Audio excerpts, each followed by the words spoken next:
They say power reveals the soul. But what if the soul was never sane to begin with? Before history named him monster, Rome named him miracle. In marble halls and torchlit forums, they whispered of a boy destined to heal an empire. His name was Caligula. Born 12 A.D., Gaius Julius Caesar Germanicus was the beloved son of the general Germanicus and Agrippina the elder. He followed his father's legions along the Rhine, dressed in miniature armor, tiny sandals, caligae. The soldiers laughed and christened him Caligula, little boots. To them he was a charm against defeat, to his mother the living proof that the Julian line still inspired loyalty.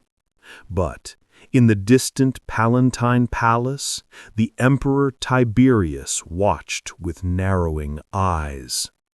He knew that love from the people was the one power he could not command.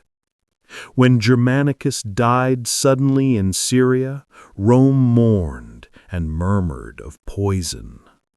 Accusations crept toward Tiberius, whispered through Senate corridors like smoke. Agrippina demanded justice. The emperor answered with silence, then exile. Her sons perished in captivity. Only Gaius remained. Summoned to the island of Capri, the young boy met his aging emperor granduncle and a court where fear was protocol. He dined beside statues of men freshly executed, their blood not yet dry. He watched courtiers flatter and betray in the same breath. He learned that survival meant performance. Smile when watched, praise when questioned, feel nothing. Later, he would confess, "I learned to be a master of hypocrisy." When Tiberius died in 37 A.D., the empire exhaled. The Praetorian Guard hoisted the young Gaius upon their shoulders, shouting, "Germanicus lives again!" Temples rang with joy, prisoners were freed, exiles recalled, taxes remitted.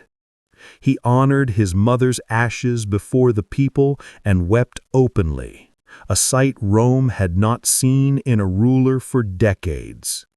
Even the cynical senators wept with him. For a brief season, it seemed as if gold had returned to the age of iron. He hosted games, fed the poor, restored old shrines, and built altars to mercy and peace. Poets called him the dawn of a new Rome. The boy who had survived tyranny became its opposite for a moment. Then came the fever. One evening he collapsed amid the banquets he had sponsored, his body burning with disease. For days he hovered between life and death while the empire held its breath. When he rose again, his smile was different, his eyes darker, emptier. Those closest to him swore that the young emperor had left his sickbed, convinced he had looked upon the gods and found himself among them. From that moment, mercy turned to mockery, and Rome would learn that divinity can be more terrible than madness. If you feel the shiver of this beginning, like the video and tell us in the comments, was his madness born of fate or of power? Next time, the fever breaks and a god is born. Subscribe for more myths Empires and Hidden Histories from Hermit's Chronicles. When Caligula rose from his sickbed, the Rome that greeted him rejoiced. But something behind his eyes had changed. The man who once wept for his mother now stared through those around him as if seeing ghosts or gods. For weeks after his recovery, he spoke of visions, of standing at the edge of a radiant sea, hearing divine voices call his name. "Here I am," he murmured to the Senate, "because the gods willed me to return." At first, senators applauded, but whispers followed. He no longer called himself princeps, the first citizen, but Dominus and Deus, Lord and God. He began to appear dressed as Apollo, his hair gilded with dusted gold, strumming a lyre while courtiers forced laughter. Other nights he wore the armor of Mars, proclaiming that he and the war god shared blood. He even ordered a statue of Zeus from Greece and replaced its head with his own. Temples that once honored Jupiter now echoed with hymns to Caligula. Priests swore oaths in his name. Statues of gods were carried through the streets beside his image. He commanded that anyone entering his presence kiss his feet, as they would the altar of a deity. Philo of Alexandria recorded that he demanded worship not as a ruler of men, but as one among the immortals. But divinity is a lonely crown. Those who hesitated before his idol vanished. Among the first were the friends who had prayed at his bedside. He accused them of conspiracy, ordering executions as offerings of thanksgiving. The divine God demanded blood. Senators who flinched at his jokes were stripped of rank. He replaced portraits of his family with statues of himself in divine form. Even his palace corridors were lined with mirrors so that he could admire what he called the reflection of Jupiter on earth. When a priest hesitated to offer incense before his likeness, Caligula drew a dagger and performed the rite himself, slitting the man's throat upon the altar. Suetonius claims he laughed as the body fell, saying, "The gods are pleased to see their brother honored." Fear became Rome's new religion. Public reaction.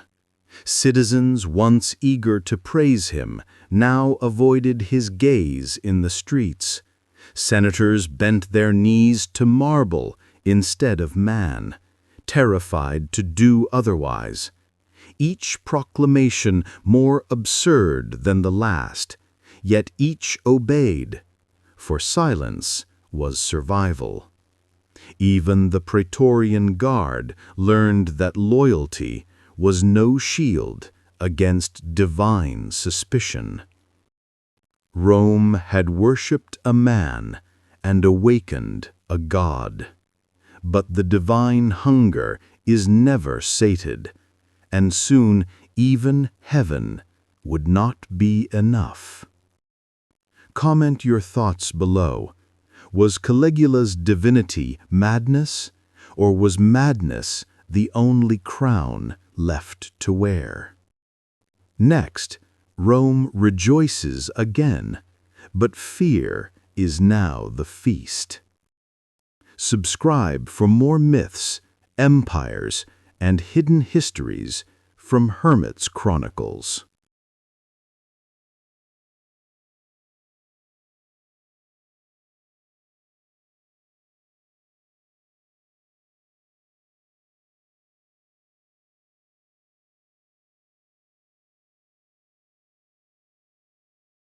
For a brief season, Rome danced in the light of its new god, and mistook that light for dawn.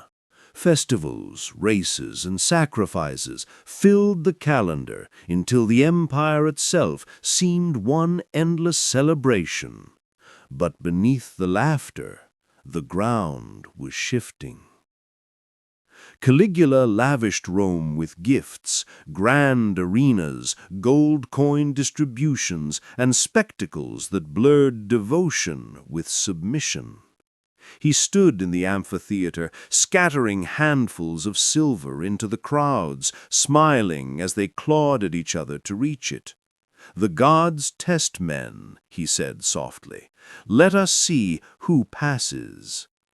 He spent fortunes on chariot races that ran through the night, on mock sea battles flooding the circus, on beast hunts with lions gilded in gold leaf. When the coffers began to empty, he demanded new offerings, not from temples, but from Rome itself. Taxes were doubled, inheritances seized, and nobles forced to donate jewels for the public good. The same people who had shouted his name now bowed with trembling lips. When an actor stumbled during a hymn in Caligula's honor, he was flogged to death before the audience for breaking divine rhythm. At banquets, Caligula would point to a guest and murmur, "I could have you killed now, and they would thank me for it." Then he would laugh, raising his cup, and everyone else would laugh too. He began to call executions performances. Criminals were butchered between courses at feasts. Senators watched as the emperor chewed, calmly saying, "See how my justice feeds Rome?" One historian wrote that Rome's applause grew quieter with every scream. He built bridges of planks across the Bay of Baiae so he could ride his horse over the sea, a gesture of victory, he said, over Neptune himself. Suetonius records that when the bridge collapsed, Caligula ordered divers executed for offending the gods beneath. Madness now wore the mask of ceremony. And yet the city still cheered, perhaps from habit, perhaps from fear. In the streets, vendors sold amulets engraved with his profile. Mothers whispered prayers to him for their children's health. Even the Senate, terrified and humiliated, voted new honors, statues, temples, a day named the Day of Eternal Joy. Rome had learned to confuse obedience with faith. Every empire has its moment of realization when celebration curdles into dread. For Rome, that moment came in the laughter echoing from the Palatine at night. They called it divine, but it sounded far too human. If you lived in Rome then, would you have cheered or stayed silent? Comment your answer below. Next, Caligula declares war on the heavens themselves. Subscribe for more myths, empires, and hidden histories from Hermit's Chronicles.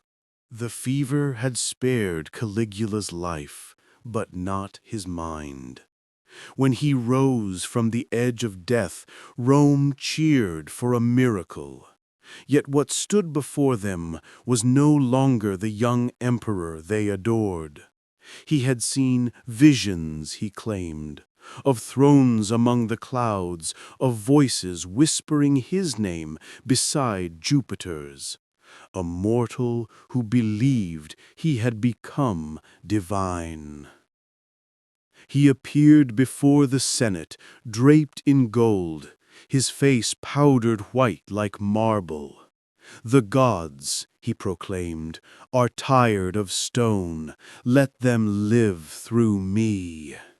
He ordered sacrifices not to Jupiter, but to himself. Coins were minted with his image, crowned in rays of sunlight, the inscription reading, Gaius Caesar, God made manifest. At first, senators laughed nervously, believing it theater. But the laughter faded when altars were raised in his honor, and priests were commanded to worship his spirit. Rome, a city of 1,000 gods, had never known one who could punish disbelief. He ordered the heads of Jupiter, Apollo, and Mercury's statues replaced with his own likeness. When the sculptors hesitated, he smiled and said, "Fear not, the gods will thank me for giving them perfection." Suetonius writes that he crucified the chief artisan who protested, calling it an offering of art to heaven. He built a long bridge of planks between his palace and the temple of Jupiter so he could visit his brother god each morning. Every dawn, barefoot and wrapped in silk, he crossed the span scattering rose petals, demanding senators follow on hands and knees. To those watching from below, it was both divine and deranged, a procession of worshippers crawling beneath the rising sun. His horse, Incitatus, became part of the cult. He fed the stallion barley mixed with gold dust and housed it in a marble stable lined with ivory troughs. At banquets, he toasted to the next consul of Rome, gesturing toward the horse, as senators forced laughter that never reached their eyes. Each night he stood upon the Palatine balcony, arms outstretched to the moon. "Sister," he called, "descend to your husband." And when the moonlight touched his skin, he whispered, "She has come." Those who witnessed it swore they saw tears on his face, whether of madness or ecstasy, none could say. Imagine being there, a senator in the torchlight. Would you have bowed or dared to laugh? Tell us your thoughts below. He declared himself Lord of the heavens, the seas, and even the underworld. Priests carried his effigy beside that of Jupiter. Choirs sang hymns to his glory. Soldiers swore oaths as, by Caligula, divine and eternal. To refuse was treason, and to believe was madness. And yet, the empire obeyed. Rome had been conquered not by legions, but by fear draped in gold. Even the gods, it seemed, had fallen silent. But the divine rarely stay content for long. Within the marble walls of the palace, new appetites awoke. Appetites that would stain even eternity. Divinity, it seemed, was not enough. When the gods failed to thrill him, Caligula turned to mortals and made their obedience a form of worship. The marble corridors of the Palatine no longer echoed with policy or debate, but with laughter, music, and fear. Rumors seeped from the palace like perfume from spilled oil. Servants whispered of nightly feasts where senators' wives were summoned and husbands ordered to watch. "The god shares his blessings," Caligula said, smiling. He selected lovers from banquets as one might choose delicacies, tasting power in every gasp of humiliation. But it was his devotion to his sisters that froze the empire's breath. Drusilla, The youngest was his constant companion, at banquets, in the carriage, in his private chambers. Suetonius writes that she dined beside him in public, and that he called her my wife in all but name. When senators dared to frown, he said calmly, "The gods know no boundaries of blood." In 38 AD, Drusilla fell ill and died. Caligula's grief eclipsed reason. He ordered all Rome to mourn. No laughter, no weddings, no festivals. Those caught smiling were executed for blasphemy against the divine widow. He built a shrine of gold and ivory, declaring her a goddess, Diva Drusilla Pontea. He kissed her statue each morning and spoke to it at night, calling her Queen of Heaven. Some said he swore she visited his dreams, guiding his rule from the stars. Others said he slept beside the statue as though she might breathe again. Love had become worship, grief possession. His surviving sisters, Agrippina the younger and Livilla, soon learned that closeness to a god offered no safety. When a plot was uncovered involving their cousin Lepidus, Caligula accused them of treason and adultery. He displayed forged letters before the Senate and thundered, "Even my own blood thirsts for my life." They were exiled to remote islands, their estates seized, their names struck from records. Rome had endured cruelty before, but never one so intimate, so theatrical. At games, he forced husbands to applaud as their wives danced for him. He made senators bid for the honor of spending a night with his mistresses, the proceeds, he claimed, for the glory of the gods. He walked through the forum in women's silks, laughing that he was Venus in disguise. To those who objected, he said, "A god may wear any shape he chooses." Blasphemy had become entertainment. Historians still argue, were these tales truth or Rome's revenge through rumor? Share your thoughts, myth, madness, or politics.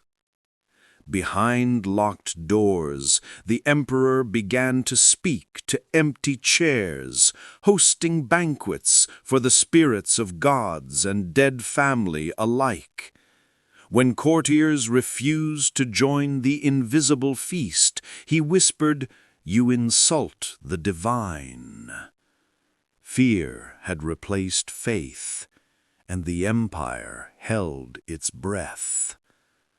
Soon, divinity itself would no longer satisfy him. The empire's coffers bled faster than the sacrifices upon his altars. Years of divine indulgence had drained Rome dry, and Caligula's dreams demanded gold like the gods demanded faith. He would have both. He built floating palaces, massive pleasure ships adorned with marble floors, gardens, and baths scented with imported oils. Each vessel cost enough to feed a legion for a year, and yet he treated them as toys. He lined roads with statues of himself cast in silver, hosting feasts where guests ate from plates of pure gold. "The gods are generous," he said, "and so must his son be."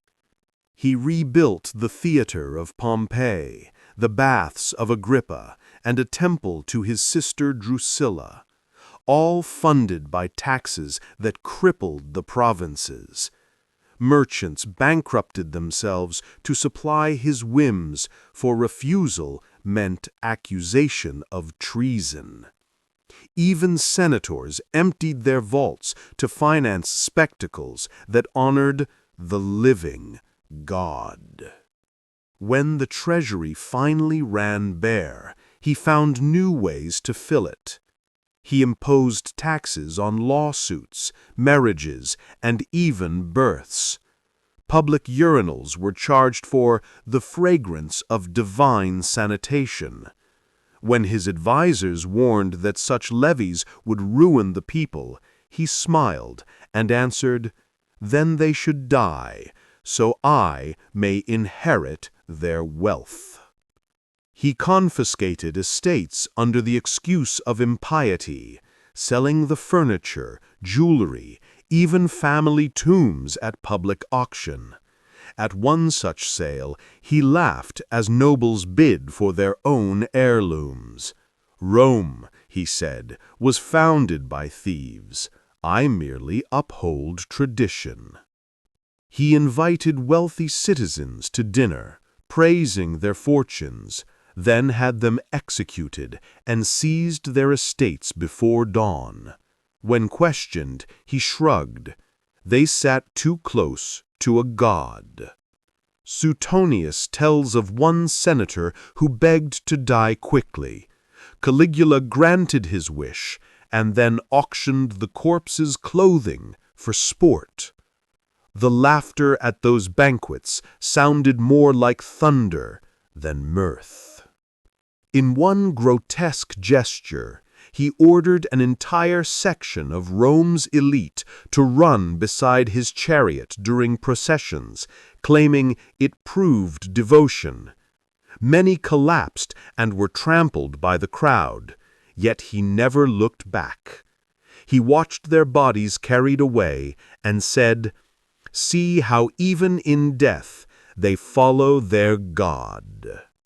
If absolute power offered you anything, pleasure, wealth, fear, how long before you'd lose yourself too? The empire's pulse slowed under the weight of its ruler's hunger.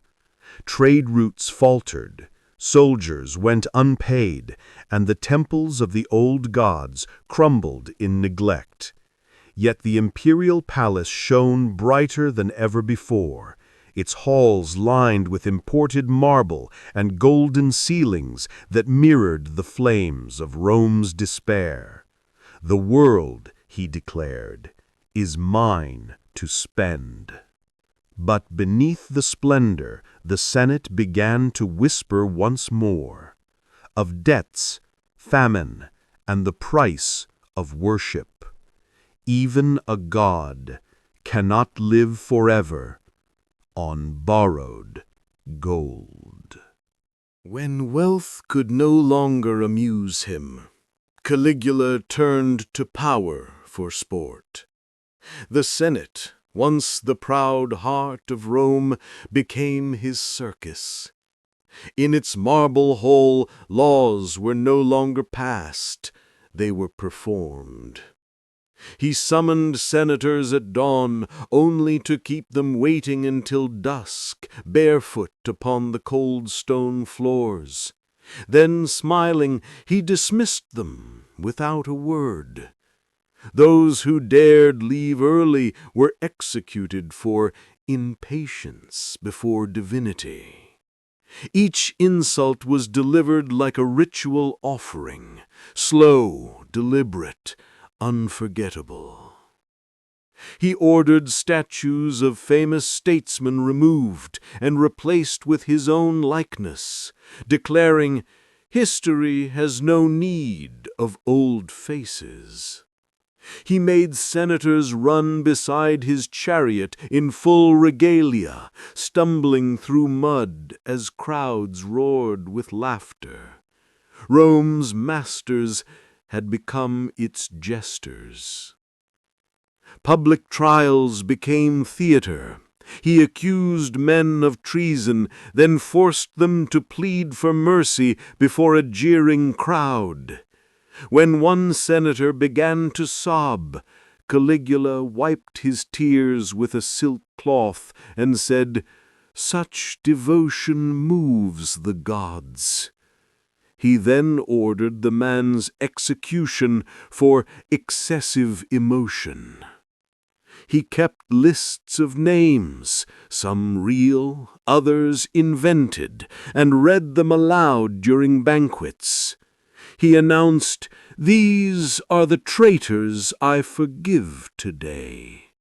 Those who smiled in relief were struck from tomorrow's list." Terror, at last, had a schedule. At the height of absurdity, he promised to appoint his horse, Incitatus, as consul. He invited senators to dine with the animal, feeding it oats mixed with pearls, while they knelt in praise. He said, "At least this consul will be loyal." The laughter that followed was thin and trembling. Imagine witnessing this, an empire laughing through clenched teeth. Would you have bowed or broken? Behind their polished masks, the senators plotted quietly, each man afraid the other would betray him first. They called it loyalty, but it was survival. Caligula watched them with amusement, whispering to aides, "They are reeds in the wind. I am the storm." And storms, as Rome would learn, cannot be reasoned with. Yet outside those marble walls, the soldiers who guarded his throne began to murmur. The Praetorians, once his shield, now restless under his cruelty. For even gods depend on men with swords, and when swords lose faith, emperors fall. Power makes men gods, and then it makes them ghosts. By his 4th year, Caligula's laughter echoed down empty corridors. Senators feared him, the people hid from him, and his guards began to speak his name in whispers. He trusted no one, yet trusted too easily, rewarding flattery, punishing hesitation. He ordered his food tasted 3 times, forbade anyone to mention dreams, and executed his cupbearer for sighing too loudly. At night, he wandered the palace alone, muttering the daggers followed him through the dark. The god had begun to fear his own shadows. He accused guards of plotting one week and promoted them the next. He replaced captains faster than he replaced his lovers, until even the Praetorian Guard no longer knew who commanded whom. One soldier remarked quietly, "If all men are traitors, then loyalty itself is doomed." But Caligula's cruelty towards his soldiers sealed his fate. He mocked their discipline, forced veterans to run beside his chariot, and confiscated their pay to fund new spectacles. He called them "my tame wolves," then starved them of meat and glory. To the Praetorians, Rome's deadliest men, humiliation was worse than death. He writes that when one centurion begged for retirement, Caligula replied, "A God's servant does not retire." He then ordered him flogged for blasphemy and watched in silence as the man died. That silence was the first crack in divine armor.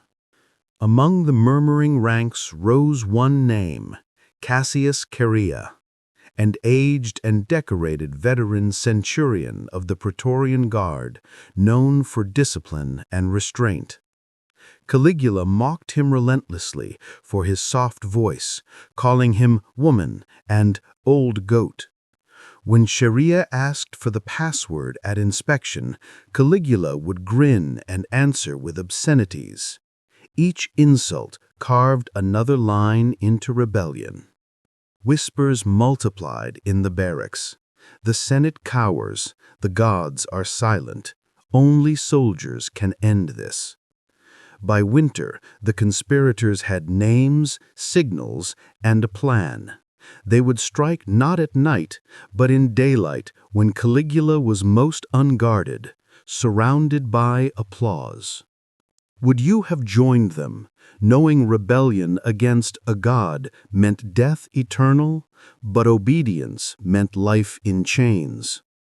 Meanwhile, omens multiplied. Lightning struck the Capitol. A statue of Jupiter cracked down the middle. His own likeness, newly cast in bronze, fell face first to the floor. Caligula laughed before the Senate, saying, "Even the gods bow to me." But when night came, witnesses heard him shouting to unseen voices, begging them to be silent. For the first time in his reign, the emperor slept with a sword beneath his pillow. And beyond the palace gates, blades were being sharpened for him too. The dawn of 41 AD broke cold and clear. Caligula awoke to a world still pretending to kneel, not realizing that his throne was already surrounded by ghosts in uniform. Soon applause would echo like thunder and end in silence. It was the 24th day of January, 41 AD. Winter rain slicked the marble of the Palatine, yet inside the palace the air was heavy with incense and applause. Caligula had come to watch the games, a day of celebration, not death, or so it seemed. He entered the underground passage leading to the theater, cloaked in purple, surrounded by guards and courtiers. Above, the crowd roared as acrobats danced and beasts fought for his amusement. He said, "Let them cheer, for today the gods watch with me." He did not see the swords behind their backs. As he stepped through the covered portico, Cassius Dio raised his voice, calling for the password. Caligula smirked, ready with another insult, but this time no laughter followed. The first blow struck his neck. Another pierced his chest. The emperor gasped, not in anger, but in disbelief. He said, "I am a god." "Then die like one," Charia answered. Daggers flashed in the torchlight. Guards turned on guards, courtiers fled screaming. By the time silence returned, the emperor lay on the marble floor, bleeding beneath the shattered mural of Jupiter's thunderbolt. He was 28 years old. Outside, the games continued. The crowd knew nothing. When rumor spread that the emperor was dead, panic rippled through the stands like fire through straw. Some rejoiced, others wept. No one knew which emotion was safer. In the palace corridors, servants hid the body beneath rugs, hoping to delay discovery. One loyal woman, his nurse, kissed his forehead and whispered, "Even the moon will mourn you." But the moon that night was hidden behind clouds. His family, his wife Cassiona, was found and slain. Their infant daughter was dashed against a wall, Rome's vengeance complete. Blood stained the marble of the gods he had mocked, and for a moment the city felt cleansed of madness. But relief never lasts long in Rome. The Senate convened before dawn, divided between celebration and fear. Some called for the restoration of the Republic, others for vengeance on the Praetorians. While they argued, the gods took matters into their own hands, sealing the city and hunting for a new emperor. A god had fallen, and men were left to rule again. But in Rome, power never dies. It merely changes its name. The Praetorians would soon drag a timid, stammering man from behind a curtain, the uncle of Caligula, the last of the Julio-Claudians. His name was Claudius. When a god dies, mortals are left with silence. Caligula's body still lay cooling beneath the palace rugs when the streets began to fill with rumor. Was he truly dead, or only testing their loyalty one last time? Even his assassins did not know whether to rejoice or hide. By morning, the city trembled between celebration and terror. Temples closed their doors, merchants shuttered their stalls. The Praetorians sealed the gates and proclaimed martial law, their armor streaked with blood and rain. The empire had lost its god, but not its fear. In the forum, people whispered his name like a curse, afraid that speaking too loudly might summon him back. Some burned incense in secret, praying his spirit would forgive them. Others tore down his statues and smashed his likeness to dust. Rome was purging its memory with trembling hands. Meanwhile, inside the palace, the Praetorian Guard searched for direction. Without an emperor, they were soldiers without a master, and armed chaos is the most dangerous kind. Then, from behind a curtain in the palace archives, a servant discovered an old man trembling in fear. Claudius, Caligula's uncle. He had hidden himself behind a tapestry, expecting death. Instead, the Praetorians knelt before him. They raised him on their shields and proclaimed him emperor.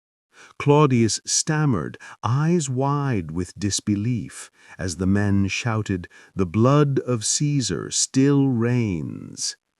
Outside, the Senate argued for a return to the Republic, but Rome no longer wanted liberty. It wanted safety. By nightfall, Claudius was emperor not by decree, but by survival. He promised stability, peace, a restoration of order, and above all, an end to divine madness. When his first speech echoed through the forum, the people wept, not for Caligula, but for themselves. They had lived too long in fear to recognize freedom. In the months that followed, the Senate erased Caligula's name from inscriptions, destroyed his portraits, and banned his festivals. But memory is a stubborn god. Stories of his cruelty, his laughter, and his divine arrogance lingered like ghosts in Rome's marble veins. Children whispered of the emperor who tried to command the moon. Do you think Rome truly hated him or secretly missed the madness that made them feel alive?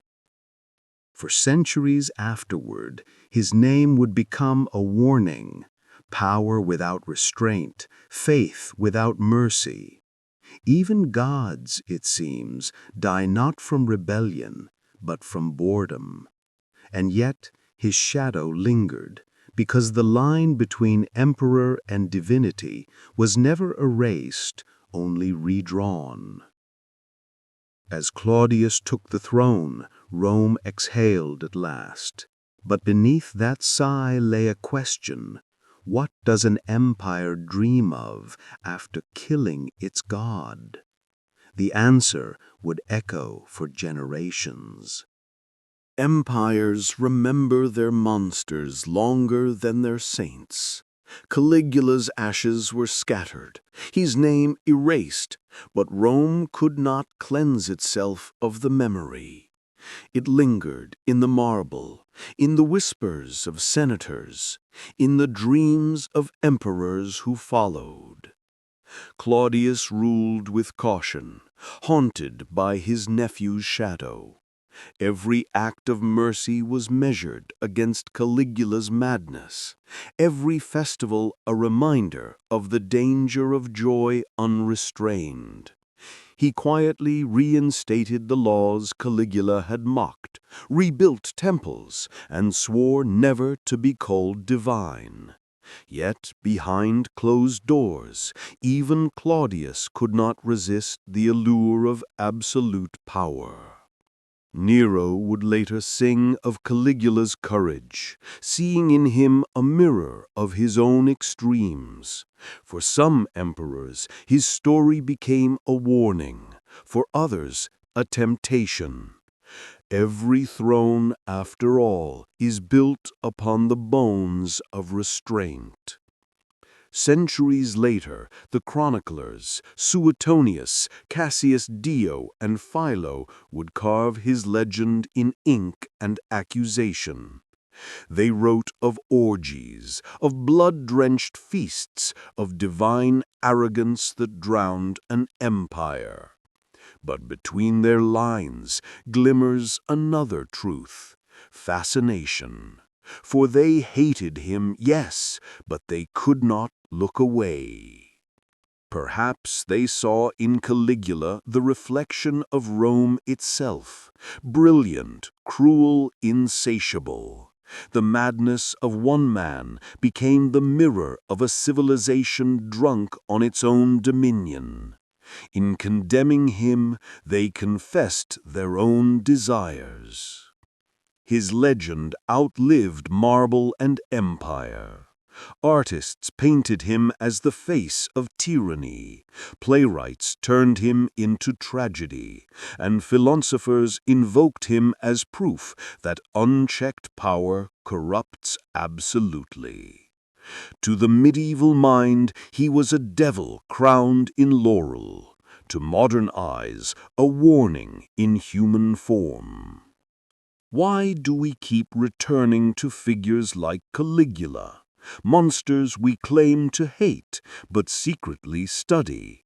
Comment your thoughts. History always listens. Even today, his name survives as a synonym for excess and insanity, yet the man himself is lost to the centuries, somewhere between rumor and truth. Was he truly mad, or merely Rome's reflection, distorted by its own appetite? In the ruins of his palaces, archaeologists find not chaos, but order. Temples precisely aligned, mosaics depicting harmony. Perhaps in his madness he sought perfection. History is cruel that way. It buries answers beneath stories.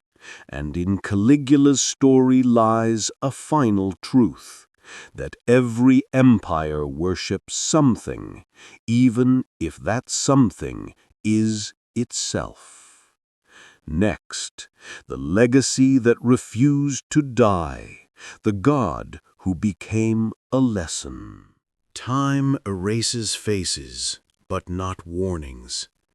Nearly 2,000 years after his death, the name Caligula still lingers like smoke, half memory, half myth. He is the shadow that every ruler carries behind the throne, the question whispered whenever power goes too far. Archaeologists still unearth fragments of his palaces along the Palatine. The tiles glazed with sea-green glass, the mosaics depicting the sun rising over calm water.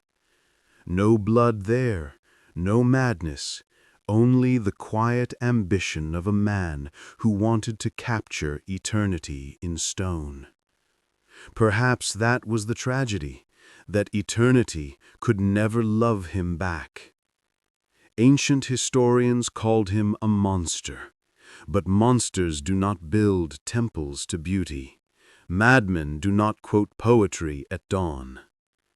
Between the cruelty and the spectacle, there was a young boy once, standing in tiny boots on the Rhine, adored by soldiers who saw in him the promise of Rome. Somewhere, that boy never left the stage. Every empire births its Caligula, someone who believes he alone can speak for the gods. And every age must decide how far it will follow before calling madness by its name. His life reminds us that tyranny rarely begins with hate, it begins with applause. We cheer our own destruction long before we notice the silence that follows. Philosophers from Seneca to Camus saw in him not just depravity, but reflection, proof that absolute freedom without virtue becomes a cage built of desire. Caligula sought to become a god, yet in doing so he proved the gods were human after all. Today, his name survives in paintings, operas, and films, his legend reshaped again and again, each retelling reflecting our own obsessions with power, fame, and fear. Because Caligula was never just one man. He was the mirror Rome held up to itself, and the mirror we still hold to ours. The boy in the boots became a god, and the god became a warning. History does not ask us to forgive him, only to understand what he revealed, that the line between greatness and madness is not drawn by gods, but by men, and it moves every time we forget. If this journey through Caligula's rise and ruin moved you, like and share it to keep history alive. Subscribe for more myths, empires, and hidden histories from Hermit's Chronicles. Until next time, remember, even in the ruins, the past still breathes.